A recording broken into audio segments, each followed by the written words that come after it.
अब पहला roll number मैंने आपको बताया था, वो सब्जेक्ट है, उसकी एक्सप्लेन मैंने की थी।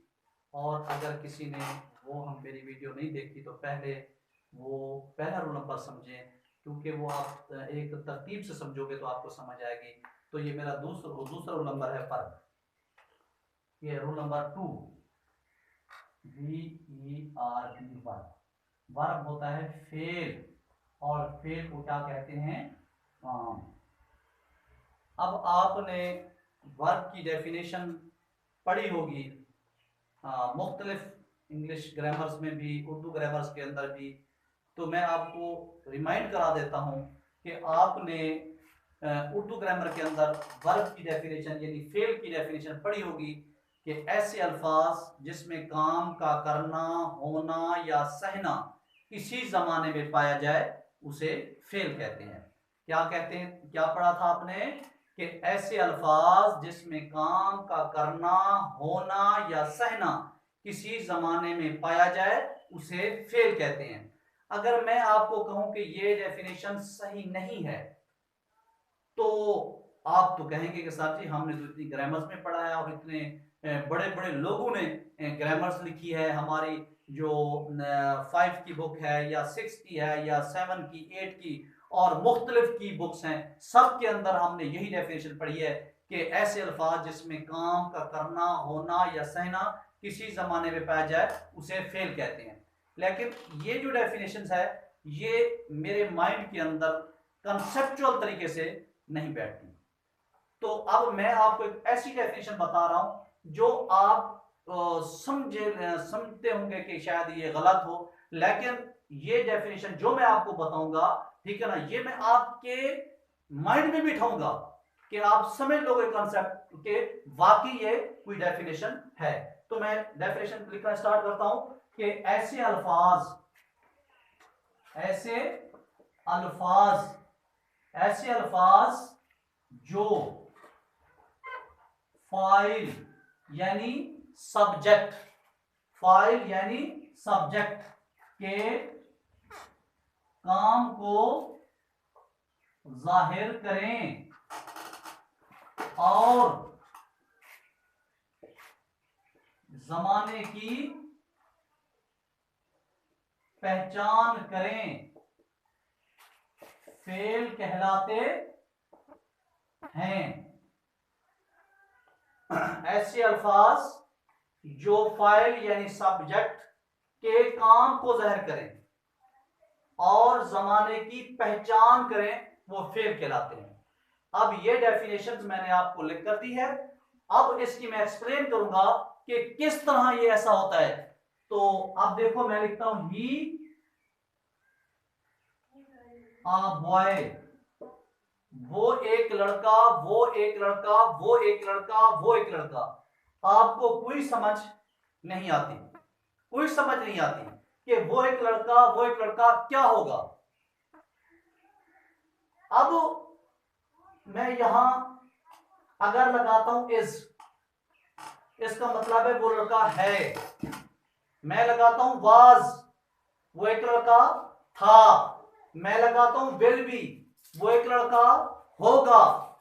मैं यहां लगाता हूं हैज, उसका एक लड़का है। मैं लगाता हूं हैड, उसका एक लड़का था। अब ये जो मैं यहां जो वर्ड लगा रहा हूं वो सब अपना जमाने की पहचान कर रहा है। आप कहेंगे सर जी आप भी तो अच्छे खासे बेवकूफ में नजर आ रहे हैं कि आपने तो डेफिनेशन लिखी थी कि ऐसे अल्फाज जो फाइल के काम को जाहिर करें और जमाने की पहचान करें। यहां तो सिर्फ जमाने की पहचान हो रही है, सब्जेक्ट का काम तो जाहिर नहीं हो रहा। बेटा देखें ये जुमला मैंने लिया है एनएस में। एनएस में चूंकि काम नहीं होता, एनएस में काम नहीं होता, लिहाजा यहां सिर्फ जमाने की पहचान होगी, काम जाहिर नहीं होगा। दूसरी बात आप कहेंगे सर जी आपने डेफिनेशन लिखी है वर्ब की और यहां यूज कर रहे हैं आप हेल्पिंग वर्ब। अब आप हेल्पिंग वर्ब बताकर क्या ख्याल है कि हमें वर्ब की डेफिनेशन हमारे माइंड में बिठा रहे हैं और यहां यूज आप हेल्पिंग वर्ब कर रहे हैं। तो बेटा बात तो जरा समझें, देखें कि एक यहां मैं वर्ब की बात नहीं कर रहा, यहां मैं वर्ब फैमिली की बात कर रहा हूं। आप कहें सर जी वो कैसे? देखिए हम सब हजरत आदम अलैहिस्सलाम की औलाद में से हैं, इसमें कोई डाउट नहीं है कि सब आदम अलैहिस्सलाम की औलाद से। फिर वहां से कितनी जुबानें बनी, कितनी नेशंस कौम बनी, कौमें बनी। तो देखिए मुख्तलिफ डिफरेंस एरिया अदवार में, दौर में, पीरियड्स में, एड्स में मुख्तलिफ किस्म की कौमें आबाद हुई और मुख्तलिफ। लेकिन एक बात याद रखो, इसका कोई स्टार्टिंग पॉइंट होगा। अब मैं यही आपको मिसाल देकर बताना चाहता हूं कि वर्ब एक कौम है और इसका स्टार्टिंग पॉइंट उस वक्त हुआ वर्ब। वर्ब कोई एक आदमी था, वर्ब एक आदमी, उसके दो बेटे पैदा हुए थे। एक का नाम था हेल्पिंग वर्ब, एक का नाम क्या था? हेल्पिंग वर्ब, और दूसरे का नाम था मेन वर्ब। क्या था बेटा? Main verb. अब मेन वर्ब के फिर दो बेटे पैदा हुए, एक का नाम था ट्रांजिटिव वर्ब और इसको दूसरा नाम और एक्शन वर्ब, एक्शन वर्ड भी कह सकते हैं, एक्शन वर्ड। और इस मेन वर्ब के दो बेटे पैदा हुए, एक का नाम था ट्रांजिटिव वर्ब और एक का नाम था इंट्रांजिटिव वर्ब।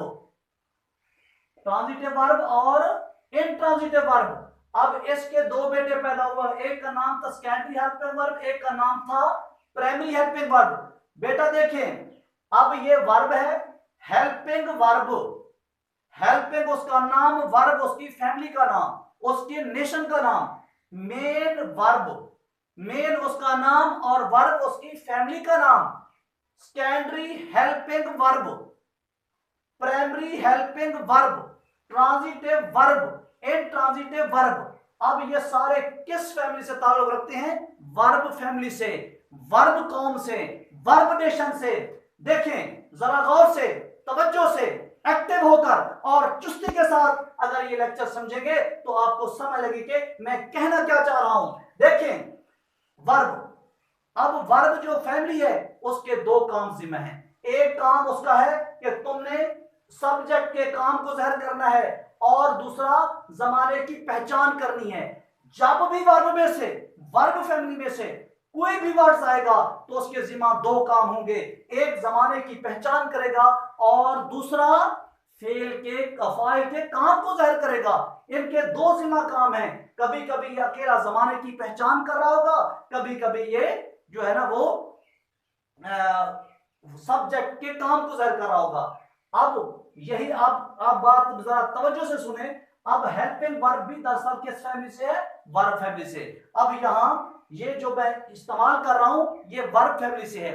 अब आपको बात क्लियर हुई कि वर्ब फैमिली से कोई भी मेंबर आएगा उसके जिम्मा ये दो काम है, एक जमाने की पहचान करना और दूसरा सब्जेक्ट के काम को जाहिर करना। अब बात समझ आई? तो अब दूसरा एक मैं और सेंटेंस लिख रहा हूं,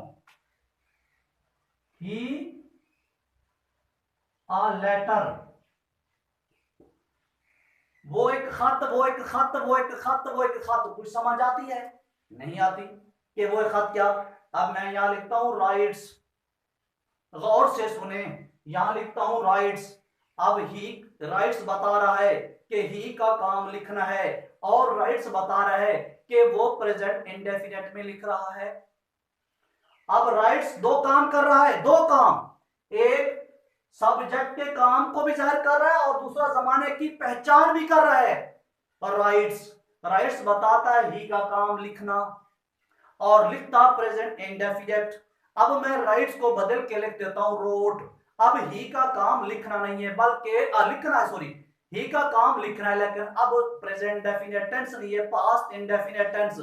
पहले राइट्स बताता था ही का काम लिखना लेकिन प्रेजेंट इंडेफिनिट टेंस। अब रोट बताता है ही का काम है तो लिखना लेकिन अब है पास्ट इंडेफिनिट।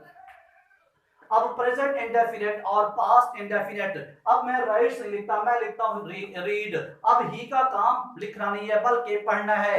अब मैं रीड लिखता, मैं लिखता हूं टीयर्स। ही का काम ना लिखना है ना पढ़ना है बल्कि खत को फाड़ना है। मैं यहां लिखता हूं पोस्ट। ही का काम ना लिखना है ना पढ़ना है ना फाड़ना है बल्कि डाक में डालना है। मैं यहां लिखता हूं थ्रोज। ही का काम ना लिखना है ना पढ़ना है ना फाड़ना है ना डाक में डालना है बल्कि खत को फेंकना है।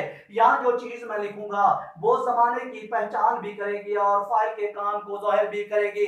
ऐसे अल्फाज जो फाइल के काम को जाहिर करें और जमाने की पहचान करें वो फेल कहलाते हैं। कोई बेटा बात समझ आई, कॉन्सेप्ट कुछ समझ आया कि वर्ब क्या होता है। उसके बाद इसको हम तलाश कैसे करते हैं, इसको तलाश करने के लिए, इसको तलाश करने के लिए, इसको तलाश करने के लिए जमाने की पहचान, जमाने की पहचान के मुताबिक सवाल करते हैं। कैसे? अब पहला टेंस का नाम है फेल हाल मुतलक यानी प्रेजेंट इंडेफिनेट। फेल हाल मुतलक, इसकी पहचान होती है ता है, ती है, ते हैं। और सवाल करेंगे क्या करता है, क्या करती है, क्या करते हैं, वगैरह वगैरह। इसी तरह फेल हाल जारी, उसकी पहचान है रहा है, रही है, रहे हैं। सवाल करेंगे क्या कर रहा है, क्या कर रही है, क्या कर रहे हैं। अगर है फेल हाल मुकम्मल, मतलब फेल माजी करीब यानी प्रेजेंट परफेक्ट, उसकी पहचान है चुका है, चुकी है, लिया है, ली है, अलिफ है, छोटी है। सवाल करेंगे क्या कर चुका है या क्या कर लिया है या क्या किया है, तो उसी तरह का हम सवाल करेंगे। अब देखो, अब कभी कभी अकेला मेन वर्ब ये दोनों काम कर रहा होगा, सब्जेक्ट के काम को भी जाहिर कर रहा होगा और जमाने की पहचान भी कर रहा होगा, जमाने की पहचान भी कर रहा होगा। और बात सुने, तो कभी कभी इसके साथ हेल्प करने के लिए हेल्पिंग वर्ब आएगा कि जब उस मेन वर्ब से ऐसा काम होता है ना कि जब हम कोई काम सख्त कर रहे हैं, अगर हम बड़े से हो सकता है तो हम बड़े करते रहते हैं, लेकिन किसी जगह पे छोटे की हेल्प की जरूरत पड़ जाए, फिर हम छोटे को बुला लेते हैं कि हम ये सख्त काम है हम कर रहे हैं और ये थोड़ा थोड़ा आपने अपना साथ, ये हमारे साथ हेल्प करते रहना, ये काम करवाते रहना। तो कभी कभी अकेला मेन वर्ब ये काम कर लेता है और कभी कभी ये हेल्पिंग वर्ब को भी अपने साथ बुला लेता है। और अरेंजमेंट ये होगी कि पहले सब्जेक्ट इंग्लिश, उसके बाद फिर हम लिखेंगे हेल्पिंग वर्ब की इंग्लिश, हेल्पिंग वर्ब की, और उसके बाद फिर आएगा मेन वर्ब।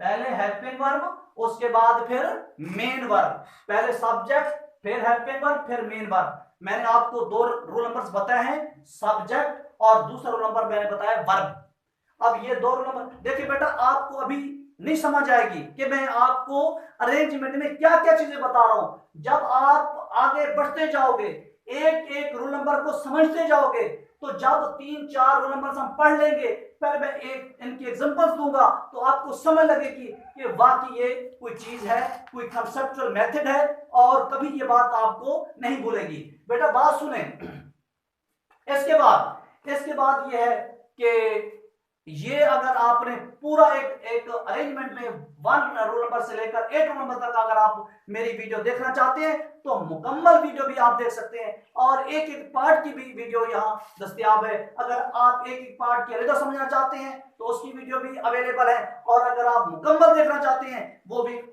अब यहाँ दस्तयाब होंगी। तो लिहाजा अगला इसका रूल नंबर 3 पढ़ने के लिए मेरी अगली वीडियो का वेट करें। अल्लाह हाफिज।